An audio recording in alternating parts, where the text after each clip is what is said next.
Buckley and team at MilfordMD. This morning's project is laser lipo sculpting of the neck and the jowls.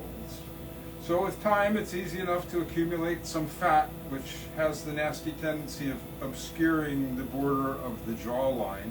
Also, fat likes to accumulate in the jowls. Patient's awake, yes? Yes. 100% comfortable? No, 110% comfortable? 210. 210%, you heard it here.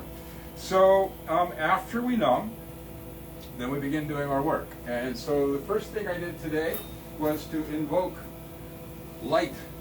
So we used some laser technology. This morning happens to be a Pro Lipo laser. There's a little fiber, which this is the fiber. There's some melted fat on it right now. And we have the Pro Lipo laser. Actually, I have two of them, and they also have Pro V within them. And we also have Smart Lipo Triplex with cellulase and Precision TX as well in it. So I have plenty of choices of light technology.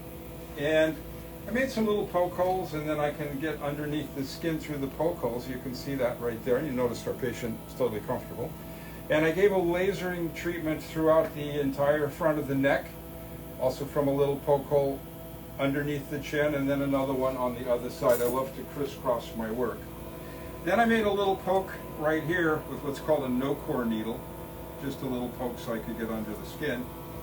And I always like to do this by hand rather than mechanical suction. That's a tiny little cannula it's a finesse cannula invented by Dr. Jeffrey Klein. And then I get through my little poke hole, and you can see I'm in the jowls here. And then I went back and forth, very gently, being mindful of where the marginal mandibular branch of the facial nerve runs.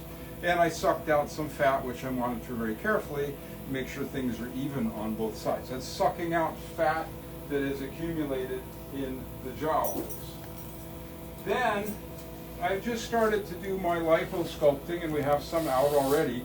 This jawline, as compared with the other one, is already more svelte. It's more defined. So you can see my blunt cannula. These are not needles, it's a cannula. You don't have to vibrate. This is a micro air power assisted lipo gadget, which just, there's nothing rough about it. It's all very gentle. Now you can see some fat coming out here. So I will continue that process until we've crisped up the patient's jawline and the neck. The lasering, it does melt the fat, but the real reason I'm using the laser is to get a tightening process going, which kind of gets better and better over the course of a year, day by day. Fat's instantly out, and then the tightening takes place. So that's laser lipo sculpture. Happens to be with Pro Lipo today. You don't need to worry about which laser people use. You need to be concerned about the fact that they're into doing this and they have an understanding of the anatomy, not their first rodeo, in other words. So thank you for watching yet another episode of Milford MD.